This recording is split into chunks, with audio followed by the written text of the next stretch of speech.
হাদিস অনুসারে ইসলাম নারীদেরকে ভোগ্যপণ্য মনে করে। সহিহ হাদিসে আছে, দুনিয়া উপভোগের উপকরণ এবং দুনিয়ার উত্তম উপভোগ্য উপকরণ পূর্ণবতী নারী। আবার পাগনামি করলি তুই? তুই বলদ, জাহিল, ইসলাম সম্পর্কে কিছুই জানিস না ভালো করে। তাহলে তুই আবার কোন আক্কেলে হাদিস নিয়ে কথা বলিস? ওহ, তোর বাপ আসিফ থেকে শিখেছিস?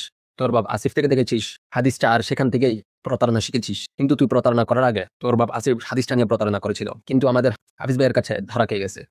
দেখ সে মূর্খ আসিফের ধরা খাওয়ার ভিডিও দেখ। অবশ্যই এটার সাথে আমি আবারও পরিষ্কারভাবে বললাম যে এটা অবশ্যই সেক্সুয়াল অবজেক্টিফিকেশন। আমাদের সাথে আরেকজন আরো ২ জন ব্যাক স্টেজে আছে। হাফিজ নামক একজন আছে। হাফিজ, আপনি যে কি কিছু বলবেন? আমাদের ভাই আজকে আর বেশি সময় নেই। আপনি যদি কিছু বলতে চান বলতে পারেন। আমি একটা বিষয়ে ছোট্ট একটা প্রশ্ন করব। তার আগে একটা বিষয় আমি জানতে চাচ্ছি, সেটা হচ্ছে যে ভোগ্য পণ্য, হ্যাঁ? যে হাদিসটা আপনারা এনেছিলেন, এই নারী হচ্ছে ভোগ্য পণ্য। এইটা দ্বারা আপনি কি বুঝেছেন? আপনারা কি বুঝেছেন? জি, আমি এটা জানতে চাচ্ছি। এখানে যেটা লেখা আছে ভাই আমরা সেটাই বুঝেছি। আর এক্সট্রা কিছু বুঝি নাই ভাই। এই লেখা দিয়ে আপনি কি বুঝেছেন? লেখা দিয়ে আপনি কি বুঝেছেন? লেখা আছে সেটাই বুঝেছি। এটা বলতে আমরা আম, কাঁঠাল, জাম, কদবেল কিচ্ছু বুঝি নাই ভাই। ভোগ্যপণ্য বলতে ভোগ্যপণ্য বুঝেছি। না, তো তার মানে এই লেখাটা হচ্ছে পজিটিভ। আমি তো পজিটিভও ধরতে পারি। তো আপনি ওভাবে এত সমালোচনা কেন করলেন? ভাই না, আপনাকে যদি আমি বলি, আপনাকে যদি আমি মানে একটা গালি দেই, গালিকেও তো কেউ পজিটিভ ধরতে পারে। ধরতে তো আমরা বাধা দিতে পারব না ভাই। এখন যদি বাড়িটাতে নেগেটিভ, এটা তো এক্সপ্লেইন করতে হবে। এটাতে নেগেটিভ কি? নেগেটিভ আপনি এক্সপ্লেইন করেন। এটাতে নেগেটিভ, এটাতে ঠিক বোঝাচ্ছেন। আপনি explain করেন। আমি ধরেন অমিত ভাইকে বললাম, অমিত হচ্ছে একটা সুতা। এখন আমি অমিত ভাইকে বললাম, অমিত ভাই আমি যে আপনাকে খারাপ বলছি এটা আপনি প্রমাণ করেন। এটা খারাপ কি? আপনারা যেভাবে তিরস্কার করলেন ভোগ্যপণ্য শব্দটা নিয়ে, অবজেক্ট নিয়ে, বস্তু নিয়ে, হ্যাঁ? তো আমি তো জানতে চাইবো না আসিফ ভাই আমাকে একটু বলতে দেন, আপনার কথা বলেছেন। আসিফ ভাই যখন কথা বলেছে আমি তো ক্যাবে ছুটছিলাম না, একটা কথা বলো। আমি একটু কথা বলি, আমি অ্যাকচুয়ালি একটু কন্টিনিউয়াস কথা বলি। তো আসিফ ভাই এটাকে নেগেটিভলি কেন উপস্থাপন করলেন? আসিফ ভাই যে অ্যানালজিটা বার করেন না, এটা খুব করে ম্যানুয়াল নেই। আমাকে এটা কথা আমি যদি আপনাকে ফুল বলি, আমি এটা কেন, এটা যে নেগেটিভ একটা সেন্স, এটা যে গালি, এটা তো প্রমাণের একটা ওয়ে আছে। যেমন কুকুর পা দিয়ে জিনিস খায়, আমরা কুকুর একটা নিচু শ্রেণীর প্রাণী, আমরা এভাবে প্রমাণ করি। তো এখন বিষয়টা হচ্ছে যে আমি যখন আপনাকে একটা খারাপ কিছু বলবো, তখন তো সেটা একটা প্রমাণের বিষয় থাকবে না। আচ্ছা, বুঝেছি। হাফিজ ভাই, বুঝেছি। জানতে চাচ্ছিলাম এত কিছু না, হাফিজ ভাই, নাই তো হাফিজ ভাই, এটা বোঝাই। জি, আচ্ছা, হাফিজ ভাই, আমরা বুঝতে পারলাম যে আপনার এখানে একটা পয়েন্ট আছে। আপনি হয়তো কোনো একটা পয়েন্ট মেক করতে চাচ্ছেন। যদি আমি পয়েন্টটা এখনো বুঝতে পারিনি।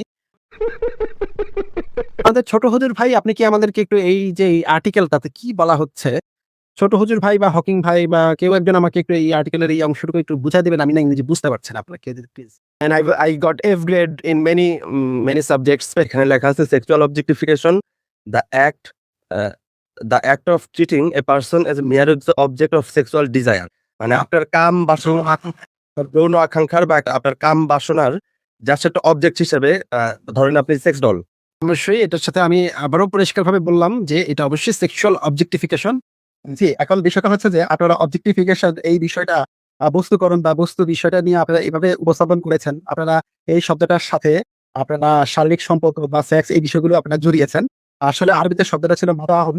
আর আমরা যদি পবিত্র কোরআন মাজিদে ৩ নম্বর সূরা ১৪ নম্বর আয়াতে দেখি, সেখানে লেখা আছে মানুষের জন্য সুশোভিত করা হয়েছে প্রবৃত্তির ভালোবাসা, নারী, সন্তানাদি, রাশি রাশি সোনারুরা, জীবিত ঘোড়া, গবাদি পশু ও শস্য ক্ষেত্র।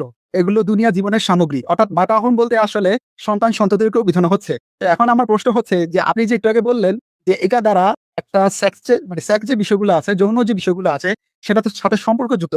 তাহলে আমি বলবো এখানে তো মাতাহুন বলতে সন্তান সন্ততিকেও বোঝানো হচ্ছে। তার মানে এখানে আপনি যেভাবে ডেফিনেশনটা দিচ্ছেন সেই ডেফিনেশন দেওয়া টেকনিকটাই হচ্ছে ভুল।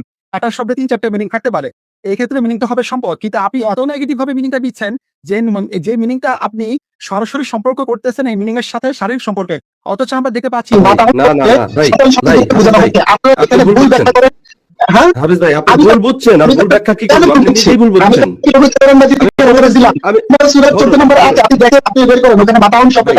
আর পাউচ চক্র বলতে সন্তান সন্ততিকে বোঝানো হচ্ছে। তাহলে আপনি সেক্ষেত্রে বলেন এখানে কি সন্তান আপনি সকল খুঁজাতে শব্দে ৩-৪টা মিনিং আছে, আপনারা বুঝেন না কোন শব্দের। আমি বলি আপনারা বুঝেনি না কোন শব্দের মিনিং নিতে হবে।